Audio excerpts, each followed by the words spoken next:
Greetings my friends, how are you doing? This is Zeb from Zeb Outdoors and I hope you're having an awesome day. So in this video, what we're going to be looking at is craftsman Mikey Elefant's process for carving a spoon necklace. If you're not familiar with Mikey, Mikey is a very talented green woodworker and craftsman from Israel, currently in the UK. So we're actually filming at Spoontown. Spoontown is the south of England's largest spoon carving gathering. Needless to say, I've done a video documenting this entire event. If you haven't checked that out, then the link to that will be down in the description. So this video is a part 2 in a 2-part series I filmed with Mikey while here at the event. In part 1, we looked at his entire process for carving an asymmetrical spoon. And in part 2, what we're going to be looking at is his process for carving a spoon necklace. It's a fantastic project to work on, but also the skills from this also be used on much larger objects like spoons, etc. So what we're going to do first, we're going to have a look at an example of a spoon necklace that Mikey has already carved, and then we're going to get straight into the rest of the process of this video. So without further ado, I hope you enjoy the rest of this video.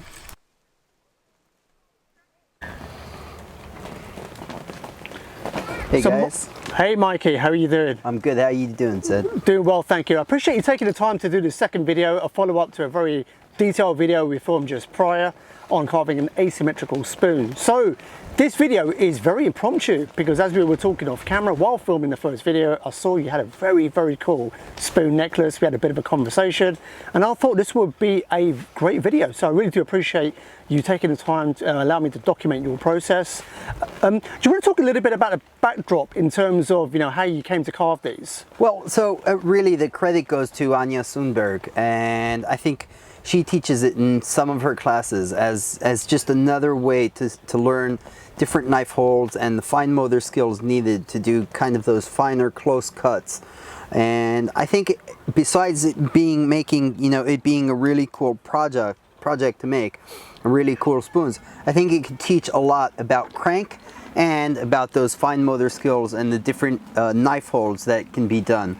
And should I just get started? Yeah, I think what we'll do, if we have maybe just a quick look at some examples that you've got, so people can have a bit of an idea in terms of the variation that you play around with. Well, yeah, so I think these are Judas tree, and then this is a cherry, this is mulberry, and this is Arizona cypress, and it's purple actually, and then another mulberry just as an example. And the crank is really what makes the whole thing look really good. We leave the little wedge on the end so that we can drill a hole through and then put the string through so that the spoon sits nicely on the neck every time we wear it. And yeah, I mean, they're just a really fun project. It's quick, it's neat, and that's really it. Excellent. So where do you like to begin in the process? Well, so yeah, I've prepared a piece of a stick. I think it's about maybe 1.5 centimeters by 1.5 centimeters, just a really nice straight piece of wood. I think preferably you're probably better off starting with a dry piece of wood or preparing this in advance and then having it dried out. In my box I've got a few pieces that are just dry piece of Judea's tree again, and that's usually what I'll use. But for this video I'm just using a piece of cherry that I found here, and it's semi-dry, I guess. And the reason you want to use a dry piece of wood is you don't want the flexibility that the more moist woods have. So it's a more of a dry wood project than it is a green wood project. The first thing, once I've squared it off really nicely, and that's another really good way to kind of practice that chest lever hold or the different holds to get the nice, really nice surfaces. But the next thing I'm going to do is I'm just going to get down, a center line down the middle, and then I'm gonna put in kind of where I want that spoon to end. And what I'm going to do is I'm going to do pretty much the same thing that I've done with the axe, and that is I'm going to start by rounding off the bottom, and that's just a simple thumb push cut. So this is the back of the spoon? Yes, this is the back of the spoon, very similar to the way we axed out the eating spoon. This is going to be the back of the spoon, and then I'm just going to put in a series of V cuts. And look, these opposing thumbs are going to help me create a cut where the knife is coming towards my other hand, but this thumb is actually preventing the knife from coming in. So it really is an important cut to learn, I think. So just a V cut around the whole diameter. This is going to be a bit of a smaller spoon. Yeah, so now that I have that, I kind of know where I'm going, if that makes sense. And what I'm going to do is I'm actually going to do the same right at that turning point where I drew that line. I'm going to come down, and that's going to be very similar to how we make the crank in our spoons, right? And then I'm going to come down from this corner and just take a triangular off, and then from this corner, and again I'm going to take that triangular off, and then I'm going to come down the middle, and yeah, and then I'm going to work from the top down just to round off that cut that we've made. Yeah. Is that Yep. all right? It's going through. And then another thing I'm going to do is I'm going to make another V cut right over here. So this area over here is going to act like our square that we leave at the end for drilling a big hole in. And I'm just going to deepen that as much as I can at this point. And you can use a shorter blade. I do enjoy the fact that I can do this with a long blade. It gives me more control. It's taught me more control with the knife, and I enjoy using a longer blade. But you can do this with one of those Mora 120s, I think. And then what I'm going to do is I'm just going to repeat as we did earlier. I'm going to come down into that cut that we've made, into that kind of stop cut, and what I've done is I've created a corresponding surface to what we had on top of the spoon. So this is the back of the spoon, and what I'm doing is I'm just going to try and perfect that a little bit. So here we are, we've got, you know, kind of our crank all set up, and we're going to try just to kind of work that in and get it nice and dandy. So that's our blank for our tiny spoon. And what I'm going to do is I'm going to go back, put in that center line, and then I've got my upper arc. I've got that kind of end of the spoon arc. And what I'm going to do is I'm going to just put in my the design I want for this spoon, which is similar to some of my eating spoons.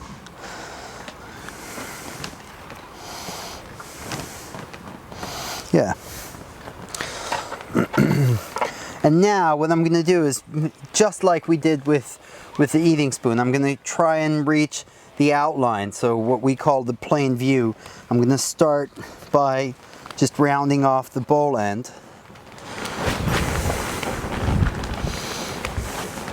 And then I'm going to do what we called the mummy shape earlier. I'm going to come in, and that's where that V notch that we did earlier comes into play, because it acts as a stop cut. And what Mike is referencing is the previous video that we did on the asymmetrical spoon. Yeah, sorry. And again, we're going to come into that V notch that we've done previously. Yeah, we could come in a little bit more. So when I don't see what I've drawn, I'm just going to every now and then flip it over. And that way I know what I've done. And now what I'm going to do is I'm going to work in to the neck area. And at this point, the shape I've drawn in is actually a little bit on the bulkier side, but I like that. And once I'm down to that shape, then I could kind of make it a little bit smaller. I'm going to do the other side as well. So again, a few V cuts. I'm using that opposing thumb to kind of prevent the knife coming into my other hand. And I'm trying to do this as gently as I can. So that's kind of where the really fine motor skills and fine cutting comes in. Would it be also important to tell people who are maybe not familiar that this is also the reason why you're leaving it on a long piece of wood? Yes. So you can actually maintain the grip. Yeah, so I would never, if I was gonna do it, then this would probably be the longest piece of wood I'm leaving. And it stays on the piece of wood till the end. And then all we need to do is kind of break it off. So we're gonna see that in a minute. But yeah, I'm just kind of trying now to get to that design that I've created. I'm gonna do that front arch, and you know, so yeah, just because we're not gonna eat out of this spoon and it's a necklace, I do want it to look nice, but it doesn't have to have all the design features that a good eating spoon has. I'm just gonna kind of get, you know, the lumps out, and yeah, and you can go to town with how fine you want this. But that's kind of where we're at. And what I'm going to do now is I'm going to round off the bottom. So I'm going to take the corners off.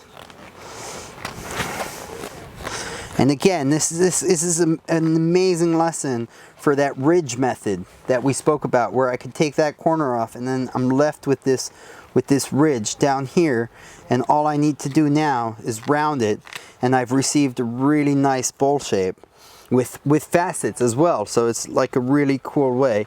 I'm now going to come in to that end and sever those fibers, and then the same with the other. Am I going too fast? No, dude, you're doing awesome. All right. Yeah. Yeah, and that's nice. And then, so all I'm doing now is taking off corners. And we don't need this lump so big, so I'm actually gonna cut that down.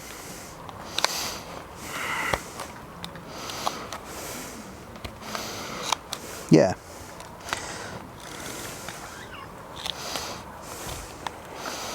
So yeah, so once the back of the spoon is to my liking, and right now it actually is. I really enjoy the way it looks. I like making it a little bit more on the bulkier side because it's just fun to play with. So that's kind of where we're at now. And I'm just perfecting it a little bit. And then I'm gonna take off this end.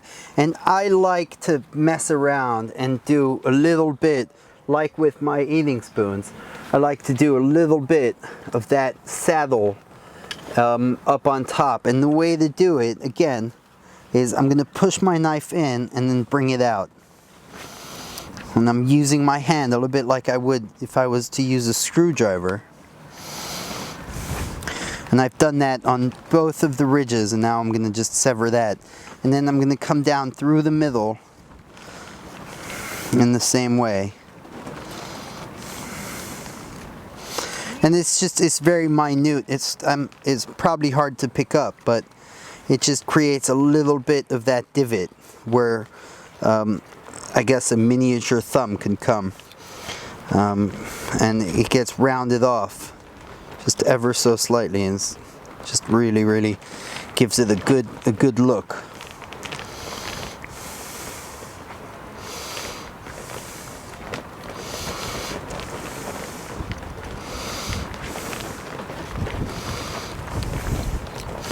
And then I'm just going to clean up that top surface.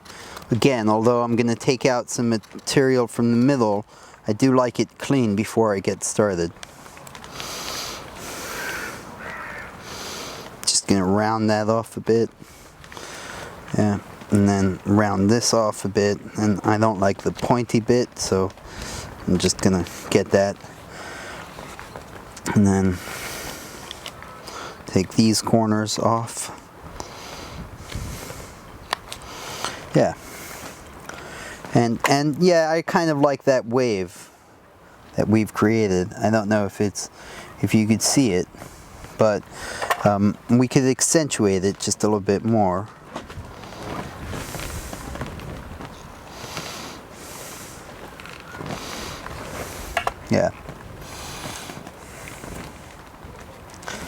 So kind of that. And then the next thing we're gonna do is we're just gonna take some material out. And this is a little gouge that I made myself, which is really nice. I started making these and I did not want to buy another tool, and I figured, you know, I might as well try to make one. So this is Japanese steel, water quenched, Japanese silver steel, and it's really nice. It holds an unbelievable edge. And so for those who don't have this, what could they use? well, just there are those I guess palm gouges. Yep. By the Swiss-made company, or by Kirschen, the German company. I think Stubai, which is an Austrian company, makes them as well. And they're just called palm gouges. They've got really long gouges to them. I think Nick Westerman makes like one of those micro hooks that you could probably use for one of these. And the thing is with these is they're very, very dangerous, because really they're meant for using when the piece of wood is actually caught in the vise and not in the palm of your hand. So I tend to say to people, you need to really learn how to use them very well, because if I was to stick this into the palm of my hand, that would be terrible. So what I do is I support the back end of the spoon between my, you know, the spoon is between my finger and the gouge, and my left hand is completely out of the way. My thumb from my left hand is supporting the knife in the cut. And what I'm doing is I'm pulling the spoon with my finger in my right hand, and that's how I'm getting these cuts. And that way it's a very, very, very safe way to use these kinds of gouges. And once I've gotten enough material out, I could start using it in more of a pushing way down into the middle. And another way I could use it, I don't know if you could see this very well, is just kind of like, again, into there and into there. I'm doing this very, very carefully, and it's really important to do this after you've already created somewhat of a divot or somewhat of a bowl, and then you reach the bottom and the gouge won't continue into you. And now I'm just kind of cleaning it up. Again, this is another reason we usually do this with a dry piece of wood, because it gets a nicer finish in the bowl. And again, you could get really fussy with this, or you just accept it that, you know, it's not going to be really, really pretty in the bowl. But then again, it's just for a necklace or for earrings or whatnot, or just for a really small portion of food, or yeah, or cocaine. Yeah.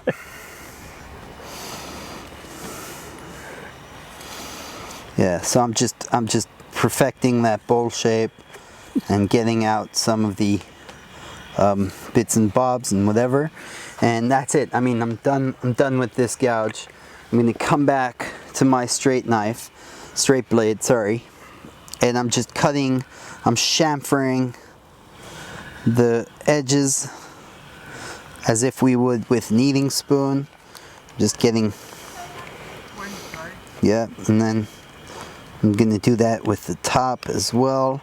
Right now I've noticed that it's a little bit chunky over here, so I'm going to get rid of that. Yep. And it is a bit asymmetrical over here, so I'm going to get rid of that. And yeah, and this is kind of a point where I can make the neck thinner, and we're getting close to cutting it off of the piece of wood. And now what I'm going to do is to kind of prepare for cutting it off. I'm making these V notches, and this is where some people can get really badly injured, because at some point there's less and less wood, and the knife can go through and kind of cut your hand here. So I'm trying to hold the stick at a farther away position, so that if the knife does go through, then it doesn't hit anything. And yeah, and then all I'm trying to do is kind of clean it out, that end grain. And let's see if we can, yeah, snap it off. Oop. Yeah. And then I'm just left with this fuzzy bit.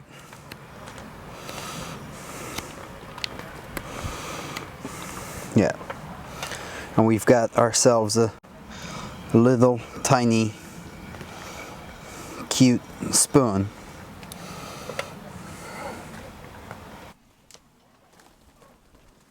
Yeah, so I just I have this little drill and drill bit.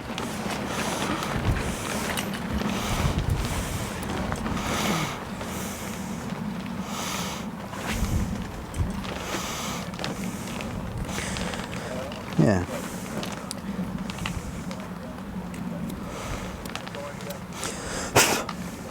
So it's falling apart a bit. And what often I'll do is I'll, you know, kind of try and go the whole way. So interestingly enough, it's really, it's oh, sorry.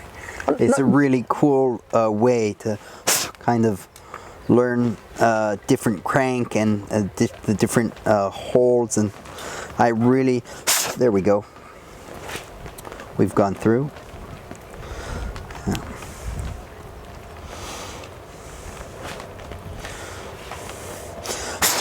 Yeah, and what I'll do is I'll just kind of cut down where the hole is, and so that it's just not as fluffy.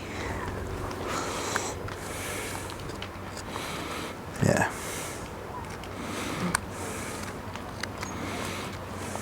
Yeah.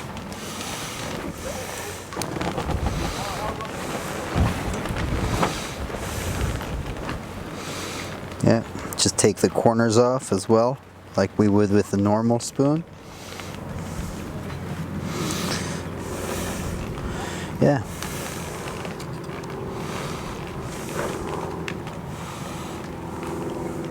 Awesome.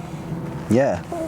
Mikey, a sincere thank you once again. Thank you very much, Zed, and yeah, carve on.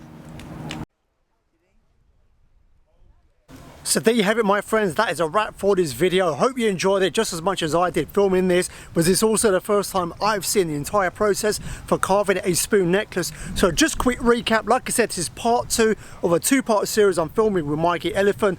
In the first video, we looked at a very detailed look at Mikey's process for carving an asymmetrical spoon, all the way from a raw piece of log all the way to a finished product.